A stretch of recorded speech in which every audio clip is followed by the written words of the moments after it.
চার দেয়ালে মাঝখানে আজ একা আমি থাকি। চার দেয়ালের মাঝখানে আজ একাই আমি থাকি। জীবনে স্মৃতিগুলো চোখের জলে লিখি। জীবনে স্মৃতিগুলো চোখের জলে লিখি। নিঃসঙ্গ জীবন আমার আড়ালে ঢাকি। নিঃসঙ্গ জীবন আমার আড়ালে ঢাকি। মনের স্মৃতিতে এখন আলপনা কি। মনের স্মৃতিতে এখন আলপনা কি। মনের স্মৃতিতে এখন আলপনা কি। মনের স্মৃতিতে এখন আলপনা কি। আপনি তো বেশ গুছিয়ে কথা বলতে পারেন। এটা আমার প্যাশন। তাছাড়া আমি যথেষ্ট লস করি। দুজনের মধ্যে এখন একটা ঠান্ডা যুদ্ধ হইব। ঠান্ডার যুদ্ধ কি বুঝোস? কষ্ট কি বলছো শালিকা? আরে তুমি যা দেবে তাই তো অমৃত। কাজলের কথা এখনই যদি রিনা না জানে তাহলে পরে অসুবিধা হবে না? এই সত্যটা যেদিন জানবে রিনাপা, দেখবেন তার কষ্টটা পুরোপুরি চলে যাবে। রাগের কি দেখেছেন আপনি? ওর এমন অবস্থা করবো ইহ জীবনের বিয়ের নাম মুখে আনবে। কালী উকিলের মতো প্যাচ মানুষ আমার সাথে মস্করা করস? আচ্ছা, আপনি কি আমাকে ভয় পাচ্ছেন? না, আমি ভাগ বা ভালো কিছুই তো না। কেমন আছে?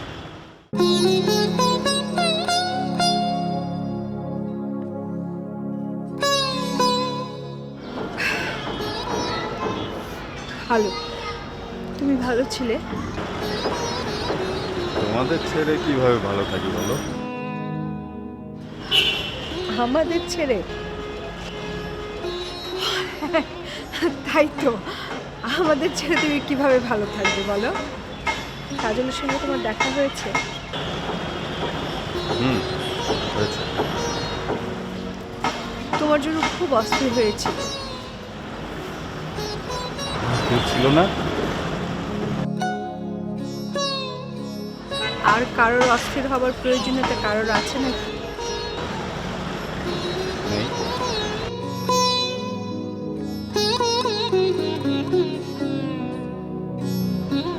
বিয়ে করেছিলে বললেই পারতে। কি হতো বলবো?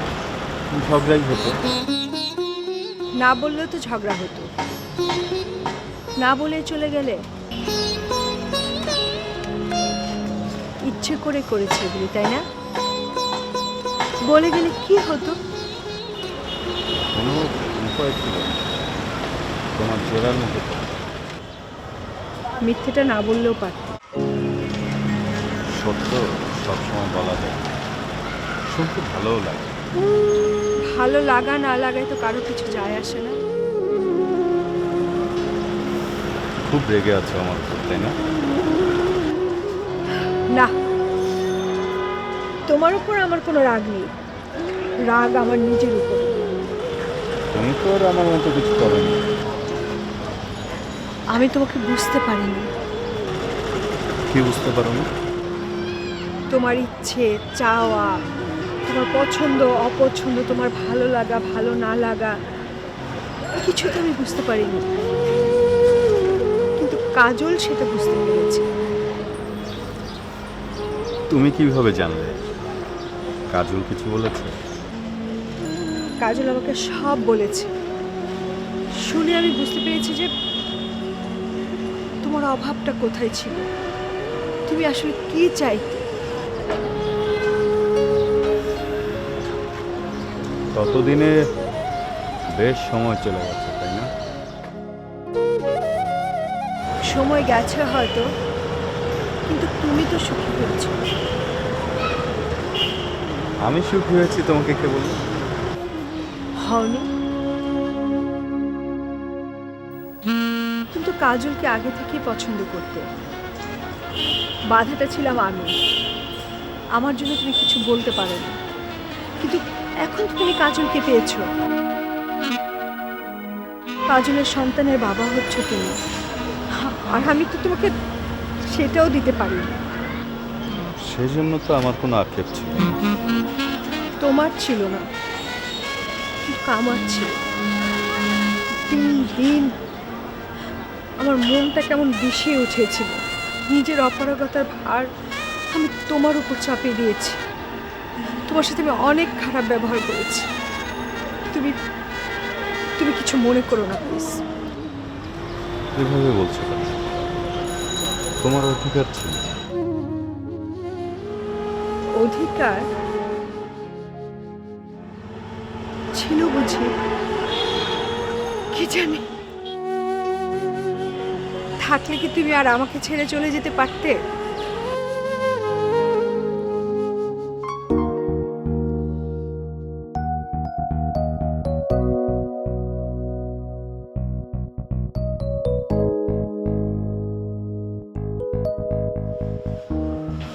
কাকুলি, এদিকে এসো।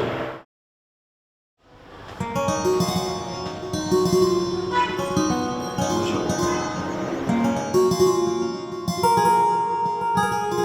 কি ব্যাপার, তুমি এত সংকোচ করছো কেন? আরে এটা তো তোমার মামার বাড়ি। তোমার মামা, তোমার মা যখন খুব ছোট তখন ওর বিয়ে হয়ে যায়, তখন ও খুলনায় চলে যায়। তাই আমাদের সঙ্গে আর যোগাযোগ ছিল না, তাই তুমি আমাদেরকে চিনতে পারছো না। এবারে সবাই তোমার আপন। তোমার যখন যা লাগে তুমি আমাকে বলো, ঠিক আছে? জি বলবো। তোমার বাবার মৃত্যুর খবর পেয়ে আমি গিয়েছিলাম, তখন তুমি খুব ছোট, তোমার মনে থাকার কথা নয়। মার কাছে শুনেছি। এরপর তোমার মা খুব শক্ত হাতে তোমাদের সংসারে হাল ধরেছে। ও অনেক কষ্ট করে তোমাকে বড় করে তুলেছে, কখনো আমাদের কোনো সাহায্য নেয়নি, নিতে চায়নি। আমি জানি মামা, আর তার জন্য মার মধ্যে কোনো আক্ষেপও দেখি না। তোমার মা এমনিতে খুব চাপা স্বভাবের, একটু জিদি, ওর রাগটা অনেকটা বেশি। একটা আমার নানার মতো। আমার বাবাও খুব জিদি, চাপা স্বভাবের ছিলেন। মা এখন অনেক বদলে গেছে, বয়স হয়েছে তো, মেজাজটাও আগের মতো নেই। হ্যাঁ, তাই তো দেখছি। শিক্ষক মানুষ বুড়ো বয়সে একটু কিটকেটে মেজাজের হয়ে যায়। না না, মানে সেরকম কিছু না। ওর হাতটা কিসের বই? প্রিন্সেস নেভারমোর। ও বাবা, ফ্যান্টাসি। ফ্যান্টাসি তোমার খুব পছন্দ? আমার সব বই ভালো লাগে। হ্যাঁ, এক সময় আমারও বই পড়ার খুব অভ্যেস ছিল, পড়তাম। এখন আর খুব একটা পড়া হয় না। আর আজকালকার ছেলেমেয়েরা তো বই পড়তেই চায় না। আমি সব রকমের বই পছন্দ করি। অবসর সময় কাটানোর জন্য বই কিন্তু খুব উত্তম সঙ্গী। এক সময় আমারও খুব অভ্যেস ছিল বই পড়ার, তো এখনকার ছেলেমেয়েরা তাদেরকে বই পড়তে চায় না। আমি পড়ি, আমার বই পড়তে বেশ ভালোই লাগে। খুব ভালো মা। কলেজ শেষ করে কোথায় ভর্তি হবে ঠিক করেছো? এখনো কিছু ঠিক করা হয়নি। কিন্তু তোমাকে তো লক্ষ্য স্থির করতে হবে। লক্ষ্য স্থির না করলে জীবনে বিশৃঙ্খলা চলে আসে, নির্দিষ্ট লক্ষ্যে পৌঁছানো যায় না। আমার খুব ইচ্ছে মায়ের মতো শিক্ষিকা হব।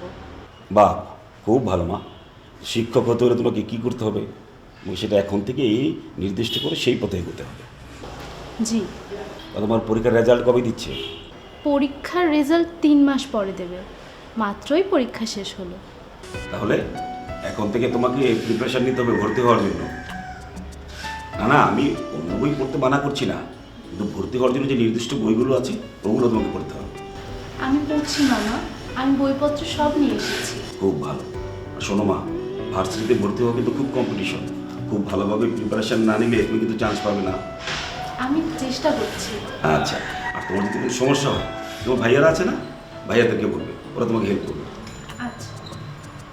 ঢাকায় নতুন এসছো, প্রথমবার এসছো না? হ্যাঁ, এবারই প্রথম এসেছি। কেমন লাগছে ঢাকা তোমার? খুব ভালো লাগছে, চারিদিকটা খুব সুন্দর, নিরিবিলি গাছপালা। হ্যাঁ, খুব নিরিবিলি গাছপালা, কিন্তু সেটা আর বেশি দিন থাকবে না মা। ঢাকাতে দিন দিন লোক সংখ্যা বাড়ছে। এক সময় দেখবে পুরো ঢাকা শহরটা ইট পাথরের শহর হয়ে গেছে। খুলনা শহরটা খুব সিমসাম, আমার খুব ভালো লাগে। হ্যাঁ, খুলনাতে একটু লোক সংখ্যা কম, সেটাও আর এক সময় থাকবে না। জি। শোনো মা, সবসময় ঘরে বসে না থেকে মাঝে মাঝে একটু বাইরে থেকে ঘুরে আসবে। আমি তো এখানে কিছু চিনি না মামা। সেটা না হয় তোমাকে আমি ব্যবস্থা করে দেবো। আচ্ছা মামা, আরমান ভাইয়ের শ্বশুর বাড়ি নাকি এদিকে কোথাও? হ্যাঁ, এই তো খুব কাছেই, কলাবাগানে। এই তো আমাদের বাড়ি কয়েকটা বাড়ির পরই। তুমি ইচ্ছা করলে বিনার সঙ্গে দেখা করে আসতে পারো।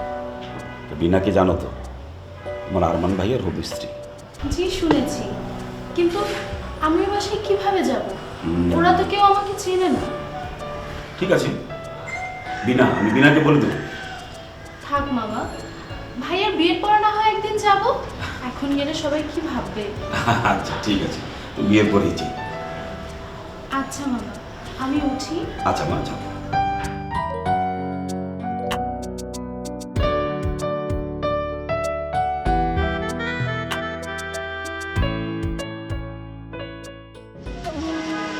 থাক সেসব কথা। তুমি যে সুখী হয়েছ তাতে আমি অনেক খুশি। কাজলের সাথে তোমাকে ভালো মানিয়েছে, কাজল তোমাকে বুঝতে পেরেছে। খুব ভালো একটা মেয়ে। আমি এরকমটা চাই না। এসব কথা তো এখন বললে হবে না। কাজল তোমার স্ত্রী, তোমার অনাগত সন্তানের মা। সে, তার অধিকার অনেক তোমার উপর। তুমি আমার স্ত্রী, আমার সমস্ত অধিকারের জায়গাটা তুমি। ছিলাম, কিন্তু এখন আর নেই। এখনো আছে। আমি তোমার কাছেই ফিরে এসেছি। তুমি আমার কাছে আসো, এসেছো কাজলের কাছে। কাজল আমার ভুল স্বপ্ন, একটা মোহ। মোহ বলছো কেন তুমি? তাকে তুমি বিয়ে করেছো, ও তো আমি পড়িনি, তা বাস্তব। এই কথাটা বলতে তোমার কষ্ট হচ্ছে না? কষ্ট হলে আমি মেনে নিয়েছি। তুমি তো সুখী হয়েছো। এতটা উদারতা কেন দেখাচ্ছ তুমি আমার? বিয়ের পর থেকে তো আমি তোমাকে সুখ দিতে পারিনি। বলতে পারো এটা আমার এক ধরনের প্রায়শ্চিত্ত। আচ্ছা, তুমি কি চাও? তোমার ভালো হোক, এটাই আমি চাই। আমার রিনাকে ফিরে পেলেই আমি সব পেয়ে যাবো। সময় মানুষকে সব কিছুতেই বদলায়। আমিও নিজেকে বদলে ফেলেছি। আমি আর তোমার উপর রাগ করব না। ভালোবাসবে না? জানি না, আমি হয়তো ভালোবাসতেই জানি না, কিন্তু কাজল জানে। ওটাই নিও, ও এখন তোমার কাছে সবচেয়ে বেশি ইম্পর্টেন্ট। তুমি কি জেলাস? না, একদমই না। আমি বরঞ্চ খুশি। তুমি এতদিনে তুমি তোমার মনের মানুষকে পেয়েছো। কাজল খুব কেয়ারিং একটা মেয়ে, প্রতি মুহূর্তে দেখবে তোমাকে কেয়ারিংয়ে রাখছে। ঘরে ফিরে চলো, তোমাকে না পেলে আমার সব কিছু শূন্য। আমি তোমার জন্য বড় একটা বাধা। কাজল সেটা ভেঙে দিয়েছে। যাও, নিচে যাও, কাজল তোমার জন্য অপেক্ষা করছে। করছি, তুমি চলো, তোমাকে নেবার জন্যই এসেছি। আমি কিছুক্ষণ একা থাকতে চাই শিহাব। কখন আসবে? জানি না, তুমি যাও। ঠিক আছে, আমি রুমে তোমার জন্য অপেক্ষা করছি। এসো। আমার জন্য তোমাকে অপেক্ষা করতে হবে না। কাজল আছে, তুমি কাজলকে নিয়ে সাথে থাকো। আমি তোমার সাথে থাকতে চাই। তোমাকে আমি যেতে বলেছি, তুমি যাও। আমাকে একটু একা থাকতে দাও প্লিজ শিহাব। আচ্ছা, যাচ্ছি, তুমি এসো।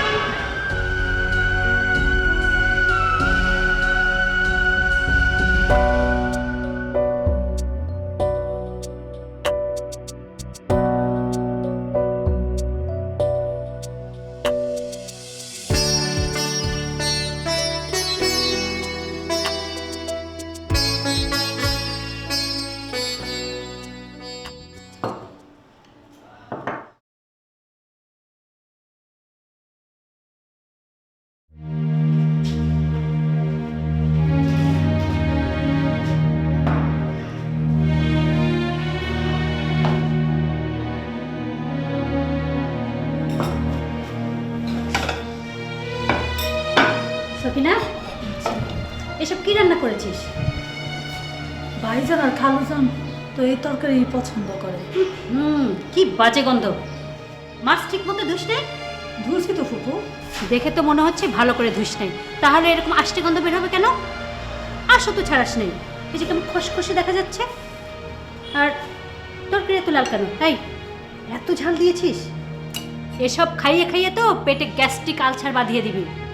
আচ্ছা, তোদেরকে এতদিন ধরে লালন পালন করছি কি জন্যে? এই জন্যে? তোরা তো দেখছি একেবারে ঘরের শত্রু বিভীষণ। চাচা যান একটু ঝাল খাইতে পছন্দ করে, তার ঝাল না দিলে চাচা যান রাগ করে। তাই বলে এত ঝাল? এই, বাজারে কি ঝাল সস্তা নাকি? কে বাজার করে বলতো? পুতুলের বাপ। ও, তার মানে তোর জামাই। এতক্ষণে বুঝতে পেরেছি অপচয়ের কারণটা কি। তার মানে পয়সা পাতি তো ভালো নষ্ট করিস। এই, ভাইজানকে এগুলোর কোনো হিসাব নেয় না? চাচা জানদের সব হিসাব বুঝাই দেওয়া হয়। এর মধ্যে অনেক ফাঁকিবাজি আছে। কাজের মানুষের উপর এত বিশ্বাস কিসের? পুতুলের বাপ চুরি করে না। চুরি করে কি করে না এটা বললে তো হবে না। তোদের উপর বিশ্বাস কি? ভাইজান আর ভাইপোদের যা খাওয়াচ্ছিস এতেই তো বোঝা যাচ্ছে তোদের মতলবটা কি। আমাদের কোনো মতলব নাই ফুপু। তর্ক করবি না। এই যে মুখে মুখে তর্ক করে আমি একদম পছন্দ করি না। এখন থেকে তরকারি আমাকে দেখে রান্না করবি। আর কি রান্না করেছিস এসব? দেখি তো মনে হচ্ছে লবণ হয়নি আর একদম কাঁচা। যা ভালো করে রান্না করে নিয়ে আয়। এই শোন, রান্নাঘরে তরি তরকারির মশলাপাতি কোথায় আছে সব আমাকে দেখিয়ে দিবি। এখন থেকে ঘন ঘন বাজারে যাওয়ার নাম করে পয়সা চুরি করা সব আমি বন্ধ করব। এইসব আপনি কি বলেন? আমরা চোর। তোদের কারোর উপর আমার বিশ্বাস নেই। চুরি যে করিস না তার কোনো গ্যারান্টি আছে? ভাইজান আলা ভোলা মানুষ, সংসারের কোনো দিকে তার খেয়াল করার সময় নেই। এখন থেকে আমি যতদিন আছি এই সব বিষয় আমি দেখব। কথাটা যেন মনে থাকে। জি, বুঝবার পারছি। এখন যা, আমি যা বলেছি তাই কর। জি আচ্ছা। এই শোন, এখন থেকে কাকুলিকে 2 বেলা দুধ দিবি। ওর কিন্তু গরম দুধ খাওয়ার অভ্যাস আছে। দুধের সাথে 1 চামচ চিনি দিবি। জি আচ্ছা। আর সকালে নাস্তার সময় প্রতিদিন একটা করে ডিম সিদ্ধ দিবি। মনে থাকবে? জি। আমার রং চা পছন্দ না, আমাকে সব সময় তুই দুধ চা দিবি, সাথে 1 চামচ চিনি।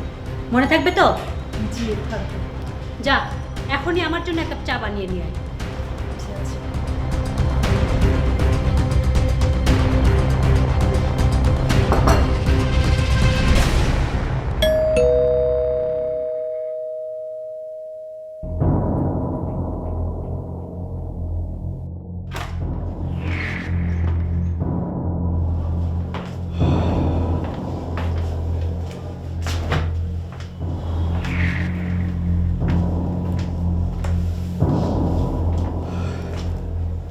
কি ব্যাপার, তোমার মুড অফ কেন? নতুন করে আবার কি হলো? কি আর হবে? আমি খুব ভালো করে বুঝে গেছি তোমাদের এই বাড়িতে আমার কোনোদিনও শান্তি হবে না। কেন হবে না? কেন জানো না, তোমার ফুপু এসেছে। ও হ্যাঁ, আর মানে বিয়ে উপলক্ষে তো ফুপুর আসার কথা। আর ফুপুর এখানে আসা না আসার সাথে তোমার শান্তির সাথে কি সম্পর্ক? তুমি কি জানো তোমার ফুপু কতটা ডেঞ্জারাস? হ্যাঁ, তোমার ফুপু আমাকে কি বলেছে? কি বলে? আমাকে বলেছে এতদিন যাবত আমাদের বিয়ে হয়েছে অথচ কেন বাচ্চা কাচ্চা হচ্ছে না। আচ্ছা, এটা কি ধরনের কথা তুমি বলো তো? একটা মানুষের পার্সোনাল বিষয় নিয়ে উনি কেন কথা বলবে? সীমানা, এতে তোমার উত্তেজিত হওয়ার কি আছে? আর ফুপু তো খারাপ কিছু বলেনি। বাড়ির মুরব্বী লোকেরা তো এই ধরনের কথা বলবেন। তোমার ভাগ্য ভালো, শহরে বেড়ে উঠেছে, শহরে বিয়ে হয়েছে। যদি গ্রামে থাকতে তাহলে বুঝতে যে নানান মানুষ নানান কথা বলতো। আচ্ছা, এত বড় একটা ইস্যু অথচ তোমার কাছে নর্মাল মনে হচ্ছে? এটা কি ধরনের কথা, কি ধরনের মেন্টালিটি? হ্যাঁ, কোন শিক্ষিত মানুষ এই ধরনের কথা বলে? একটা মানুষের পার্সোনাল ইস্যু নিয়ে উনি কেন কথা বলবে? দেখো, মফস্বলের মানুষরা তারা কীভাবে বেড়ে ওঠে জানো? যেমন আমরা শহরে বেড়ে উঠেছি, আমাদের একটা নির্দিষ্ট ছকের মধ্যে বেড়ে ওঠা। আমার পার্সোনাল বিষয় আরেকজন বলে কিন্তু আমি মাইন্ড করি, তুমি বললে আমি মাইন্ড করতে পারি। কিন্তু মফস্বল মানুষরা কেমন করে? তারা পুরো পরিবারটাকে তারা আপন করে ভাবে যে আমি আমার পুরো সবই এক। সো এখানে ভাববার বিষয়টা একটু ডিফারেন্ট, কিন্তু তাদের মনটা কিন্তু অনেক উদার হয়ে থাকে। তুমি বিষয়টা অন্যভাবে দেখছো। উনি না একজন শিক্ষিকা। হ্যাঁ, উনি কিভাবে শিক্ষিত মানুষ হয়ে এ ধরনের কথা বলে? তুমি জানো উনি কি বলেছে? উনি আমাকে বলেছে যে মোটা হয়ে গেলে বাচ্চা কাচ্চা হতে নাকি প্রবলেম হয়, আমাকে ডাক্তার দেখাতে বলছে। বউ তো খারাপ কিছু বলেনি, এটা তো সায়েন্সের কথা। তুমিও তো জানো যে তোমার স্বাস্থ্য যদি বেশি বেড়ে যায় তাহলে তখন বাচ্চা কাচ্চা হতে খুব সমস্যা হবে। সিম্পল একটা ব্যাপার। তুমি কিন্তু একজন অশিক্ষিত মহিলার সঙ্গে তাল দিচ্ছ নোমান। তাছাড়া তুমি কি চাও? তুমি কি চাও যে বাচ্চা কাচ্চা নিয়ে আমি এখনই ঘর সংসার করি? ইম্পসিবল, আমি পারবো না কিন্তু। মনে করো কে আমান, কে নুমান, কে আরমান, ওকে কাউকে চিনে নাকি তোমরা ওকে সেই সুযোগ করে দিয়েছো চেনার? ওখানে তো এখন রিনা আর কাজল থাকে। এখন থাকবে না। আমি একা থাকবো, তাহলে ওরা কোথায় থাকবে? কি পেয়েছো তোমরা? আমি কাউকে কিছু বলতে পারবো না, তার মানে সবার সবকিছু আমাকে সহ্য করতে হবে? কেন সহ্য করবো আমি? কিছু বলবে? না, এমনি এসেছি। এমনি এসেছো? শুনেছি আরমান বিনাকে পছন্দ করতো, তাই ওই বাড়িতে ওর যাতায়াত ছিল। আমি তো চেয়েছিলাম আরমানকে আমাদের নেহার সঙ্গে বিয়ে দিতে, কিন্তু কি জানি আরমান কি এমন পেয়েছে বিনার মধ্যে, আল্লাহ জানে। এত প্রশ্ন করতেছো কেন? আমি যেটা কইছি সেটা করো, ঘরে যাও, তারপর ওরা যা করে। এখন অল্প